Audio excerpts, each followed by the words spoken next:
Near the town of Livingston, Scotland, forestry worker Robert Taylor is carrying out an inspection of the property under his care, like he does every morning.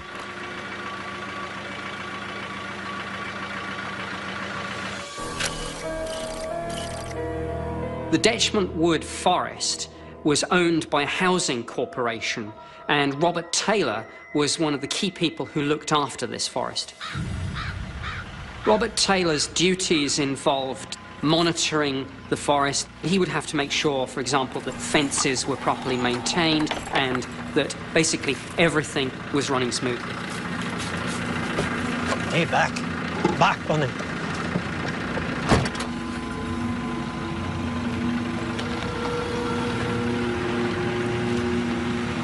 Robert Taylor was a war hero. He had served with distinction in the Second World War as a tank driver. He'd been present at the evacuation at Dunkirk, and he'd been a part of D-Day.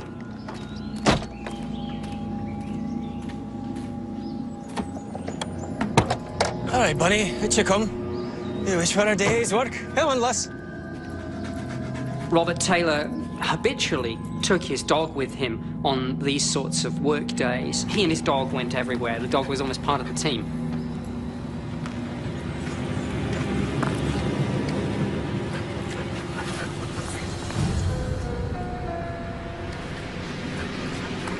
Looks like we got trespassers on the property, Bonnie. Let's keep our eyes open.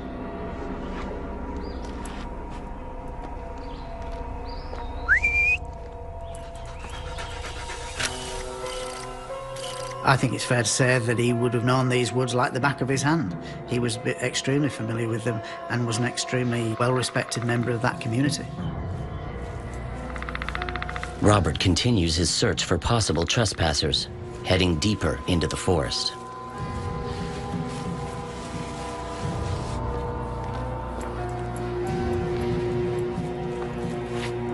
Let's go in here, Lee. Come on. He'd walked maybe half a mile or so into the woods.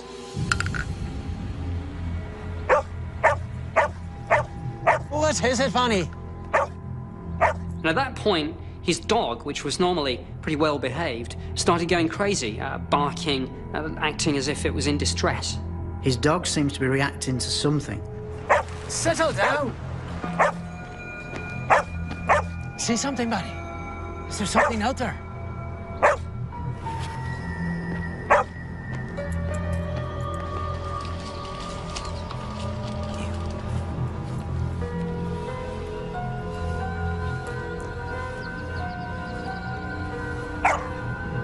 Hello? And as he goes a little bit further, he gets to a small clearing. Hello?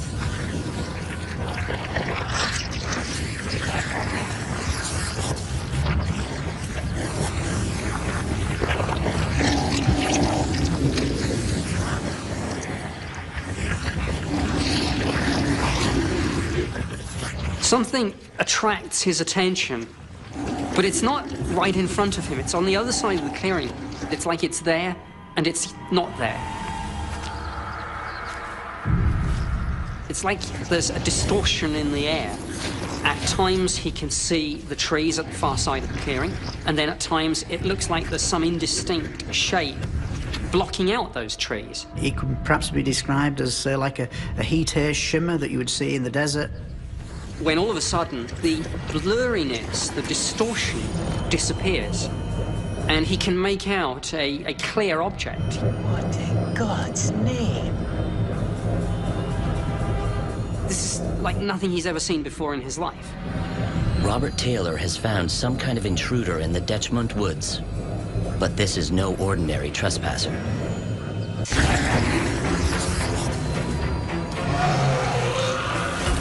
Robert Taylor, at that point, thought, this is it. This thing, whatever it is, may kill me.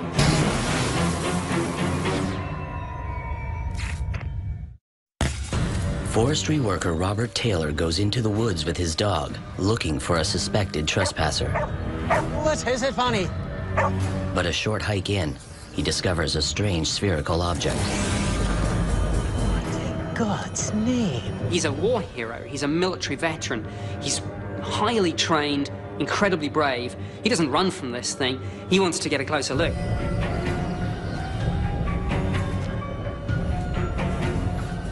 So you can see for the first time what this thing is. And it's a broadly circular-shaped object with a kind of rim around it. He describes this object as being a metallic sphere with protrusions underneath, like could be landing legs.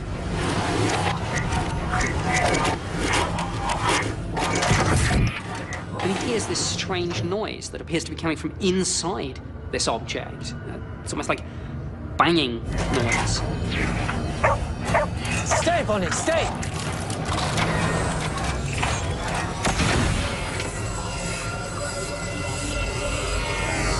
After the object started making these noises, two smaller objects seemed to emerge somehow and came out of the object. They had on them these kind of spikes.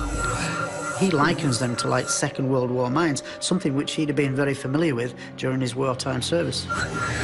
These two small objects come hurtling towards him across the ground. And as the spikes hit the ground, there was this kind of popping sound. He was seeing something beyond his frame of reference. He'd never dealt with anything like this.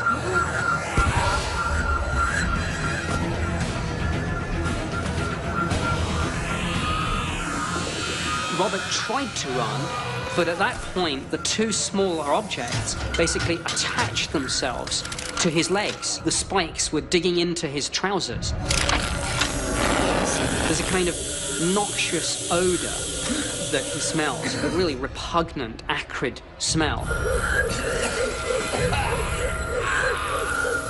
He comes to believe that some noxious gas was released. Not only are these objects attached to his trousers, they're now dragging him back towards the main object.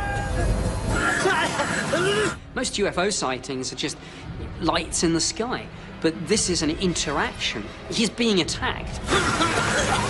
And at that point, he passed out.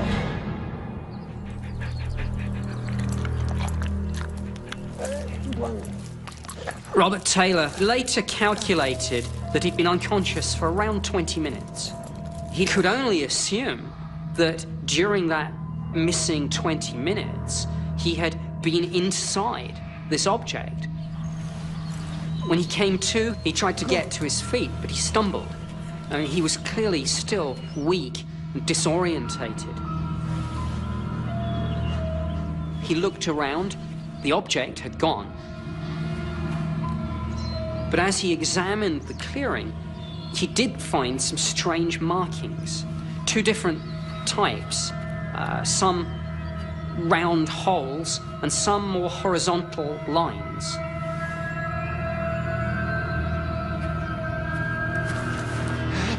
Clearly something had been in that clearing.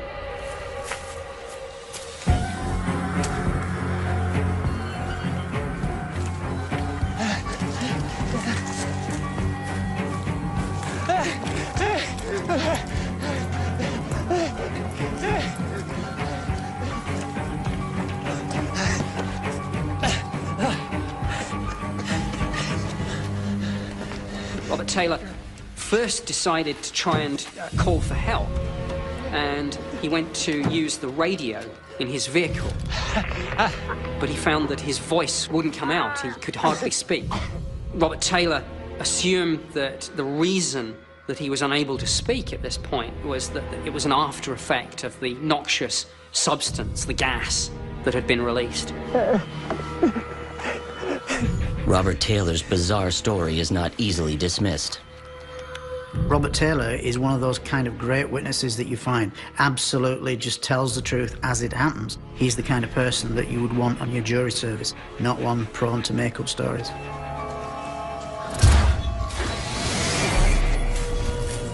Police investigate Robert Taylor's sighting, treating his experience with the spiked objects as an assault. A forensic analysis of Robert Taylor's trousers finds tears in the fabric from bottom to top. A finding consistent with the spheres having taken hold of Robert from below. Robert Taylor fully recovers his voice within hours. A medical exam shows no physical abnormalities, but does identify abrasions on his hips, consistent with the tear marks in his trousers. The marks in the dirt are still visible when police investigate the clearing. Subsequent tests on soil samples provide no clear answer as to the cause. Accounts of the incident in the media draw hundreds of curiosity seekers, forcing police to cordon off the area, closing it off from public view.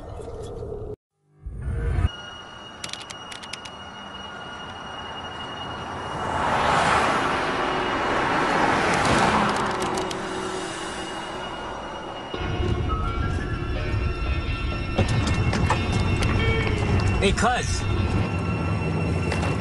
What? Don't drive so fast.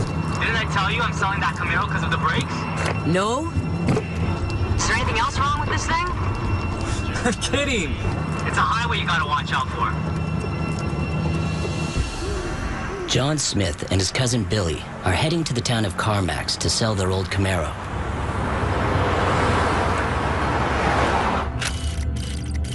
Billy and John were driving from Whitehorse. The two of them were traveling in a convoy. It's a very remote area, and it's very slippery. It's winter time. You're quiet tonight. Yeah, I'm just a little bit tired, hon. I'm sorry. Same night, same stretch of road. 16 kilometers behind, a young family drives home after a weekend away. The couple didn't want their real names known, so we're going to call them the Browns. They were returning from a weekend in Whitehorse, and they were going back to the village of Pelly Crossing. I wish we'd gotten on the road just a little bit sooner. They talked to them several times, and they never changed their story. It's so dark. They come to the southern tip of the lake, and they come around a corner, and they see this row of lights out in the distance.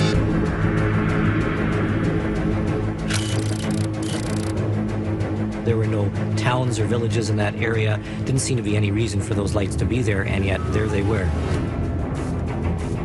And then they think, what's a truck? There's no road out there, it's in the middle of the lake. What is it? I have no idea.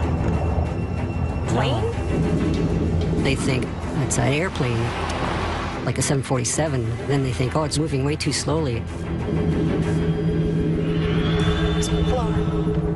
They were worried as to what this was, and they had thought, well, maybe we shouldn't travel any further. Maybe we should pull off to the side of the road. Just stop, stop.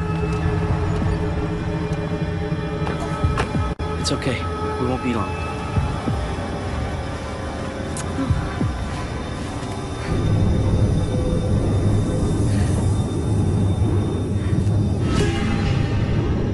They were fairly certain that these lights were all on one large object. There's nothing else that they've experienced that resembled it.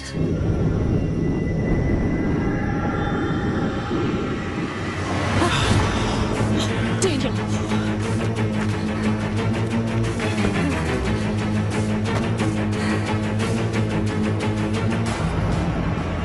The mysterious object shoots off.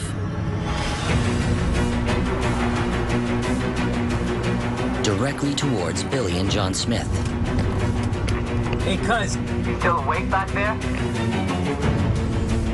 They have no idea what's around the corner. This was something very out of the ordinary.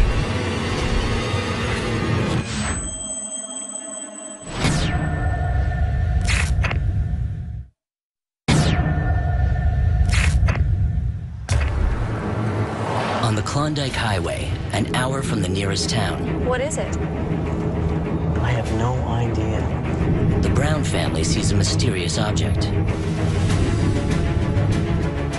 And on the other side of Fox Lake, Hey, cuz. You still awake back there? Billy and John Smith are about to drive right into it. Billy is driving in front of John in a truck. Billy comes down a curve. At that point, he sees this huge row of lights out over the lake.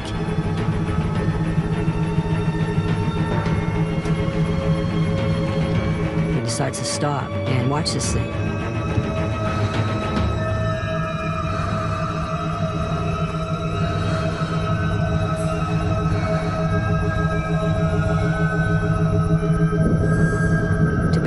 like it came right over to him, as if it knew he was there.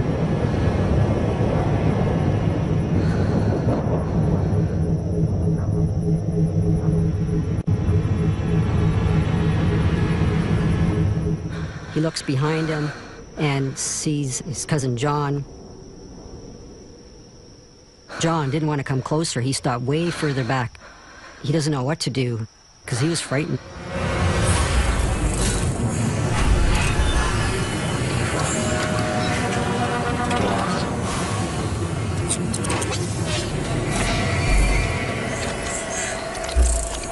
Billy was in awe as this thing passed overhead.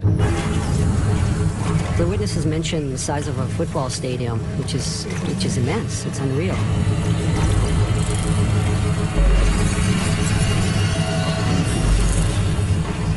Some UFO investigators describe huge craft as motherships, sort of an aircraft carrier for spaceships that smaller craft can fly in and out of.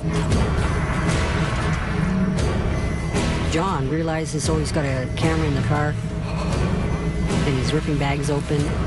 Often you hear from people saying, well, I don't believe in UFOs until I see a photograph. He couldn't get his camera to work properly. In some of the close encounter cases, cameras are affected by some kind of electromagnetic field.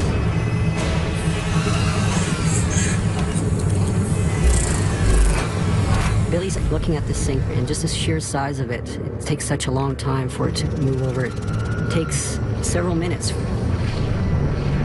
And then the UFO continues to move very slowly over the hill and then disappears.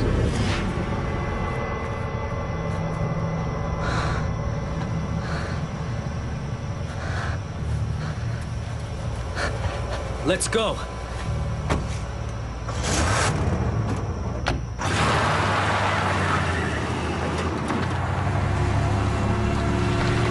So they go to the turnoff, which is a few hundred meters down, and they pull over there at the Fox Lake campground. They were very confused, wondered if we're not hallucinating. This was something real, and we saw it together.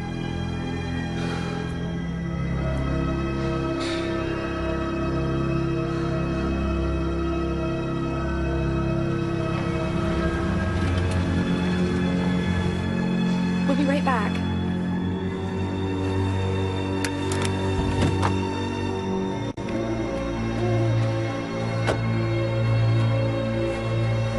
The Browns arrived at the Fox Lake campground, and they see Billy and John. Hey, are you guys okay? Yeah. And there's this exchange of information from everybody saying, did you see that? Did you see something? You too? This is unquestionably one of the best cases in North America. If two people see a UFO, or three or four, that adds to the evidence that something really was physically there. It just happened. We have witnesses who have seen it at relatively close range, and multiple witnesses who can verify that they saw a physical object. Hey. Not sure of what lies ahead, they decide to travel together. They would not be alone in seeing something strange that night. Similar reports of a large craft were later observed an hour away in the town of Carmacks and 2 hours away in the village of Pelly Crossing. In total, more than 30 witnesses came forward with similar accounts. Drawings submitted by eyewitnesses suggest the object was 4 times the size of a football stadium, making it the largest craft ever registered in a UFO report. Some people thought the object was an airship, but airships rarely fly in winter conditions. A detailed report on the Fox Lake case was filed with the Canadian government. There has been no official response.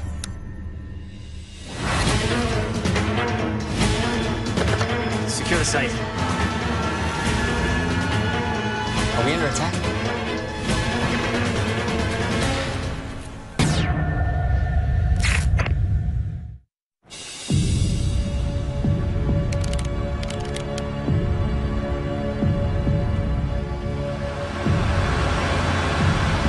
It's the late 1960s. With 200 missiles, Malmstrom Air Force Base is the largest nuclear weapon complex in the world.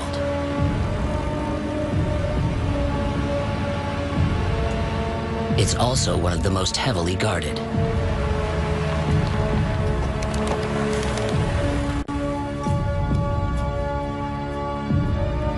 Got a light? At the Oscar Flight Unit, the focus for the high security is the 10 Minuteman missiles, aimed directly at Russia. Oscar Flight was one of many operations that were under the facility of the Malmstrom Air Force Base. Each flight had a capability of launching 10 Minuteman ballistic missiles. Minuteman is a ballistic missile capable of reaching from the United States into the Soviet Union.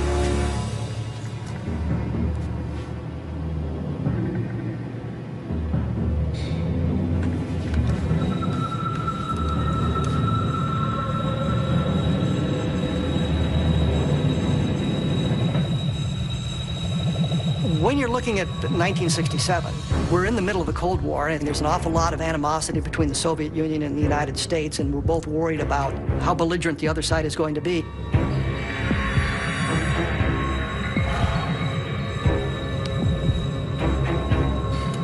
He's seeing an orange-like object near the launch facility gate.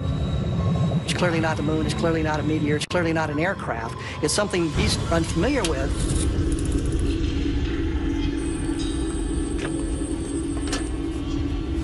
I see two. I'm pulling down.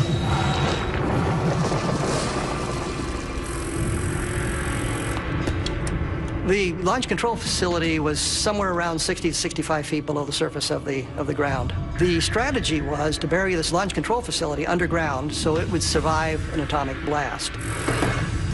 Lieutenant Salas. Robert Salas is the key witness on the Malmstrom case, and I have interviewed him numerous times about it. Unidentified. Moving north, sir. Keep watching. Let me know if they get any closer. Copy that. Robert Salas didn't know what to make of this call. I mean, he was somewhat incredulous about it. There's no threat on the console that they see. It's just a light in the sky. It's not causing any kind of problem, so he doesn't know what the concern of the airmen above him are. But within minutes, it moves directly over the base.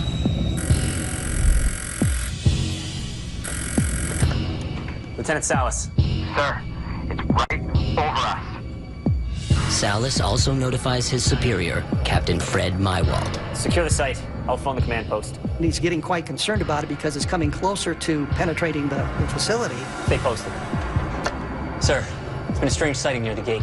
During the Cold War, it's a very, very big issue for something like that to happen.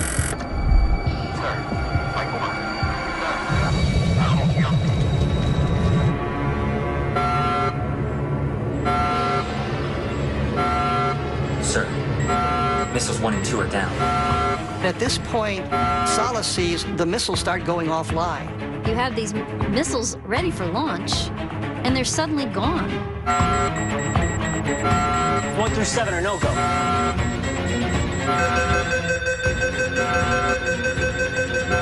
One by one, they just all lost their capacity to launch. At the same time that the object was up above and being seen by these security people. Captain Mywald dispatches military guards to check on the 10 Oscar flight missiles. The missiles themselves were scattered out around the countryside in Montana, 20 miles away from the launch control facility. These missiles were 60 feet underground. They were way, way underground, and they were a mile apart from each other. If you got a direct hit on a missile silo, you might take out that one missile, but you wouldn't take out the other 9 missiles. For them all to go offline is just practically unheard of. It just does not happen. Could this possibly have been the Russians that disabled their nuclear weapons? Sir, are we under attack?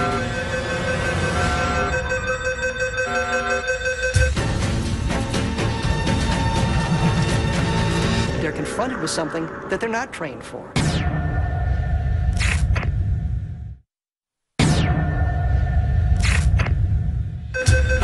A strange sighting near the gate. A strange light moves over a Montana Air Force base and knocks out 10 nuclear missiles. 1 through 7 are no-go. Military guards rush to the missile site in search of answers. It was pretty clear that there was no technology that we knew of that could do that. If the Soviets have figured out some way to deactivate the missiles, then suddenly we become very, very vulnerable to an attack.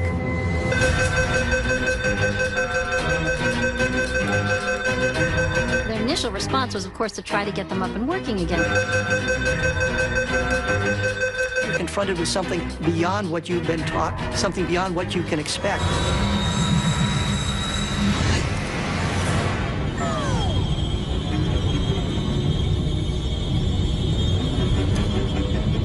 The entire Oscar flight system shuts down.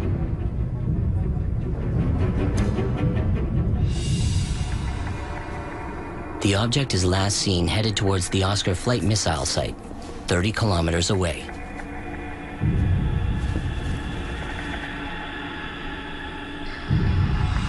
They're out on the silos. They take a look around. There's no evidence of a penetration. There's no evidence of anybody being out there. Sir, no signs of any damage. Should we head back to base? Over.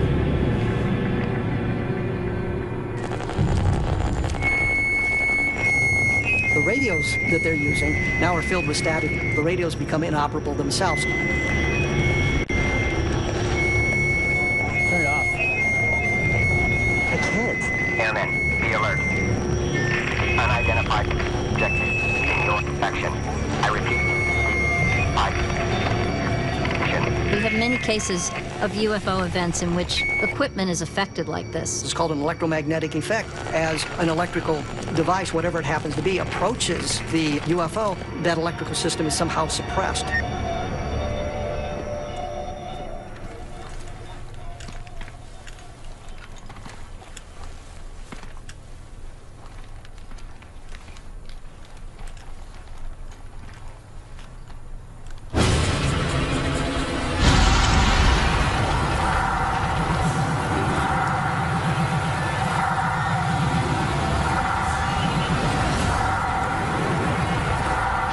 They're confronted with something that they're not trained for. And they can't do anything about it.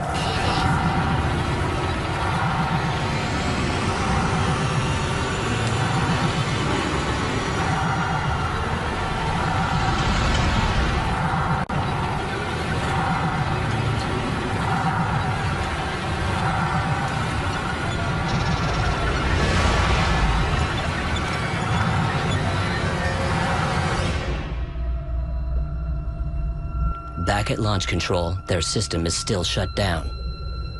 Salas and Mywell were not able to get the nuclear weapons back up and running, and they couldn't explain why they weren't working. An hour later, the airmen returned to launch control.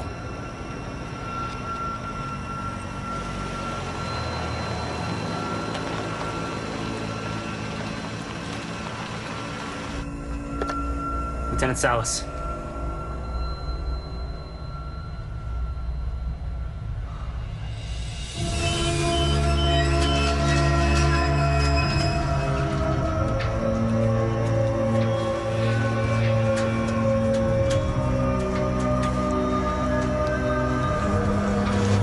Tell me what happened? Sir, they seen something crazy. One of the guards was so upset by what he had seen, he refused to work on the security details from that point on because he was so frightened by what he had seen and what he had experienced on that night.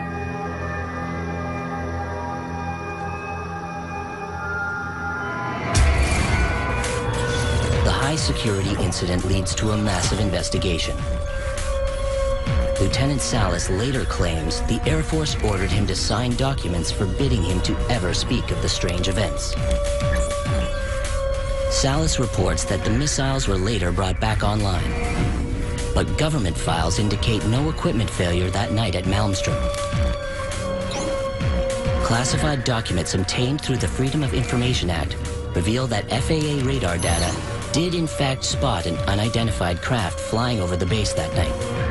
Because Salas never actually saw the object, UFO debunkers continue to question his credibility. The incident at Malmstrom Air Force Base has never been officially explained.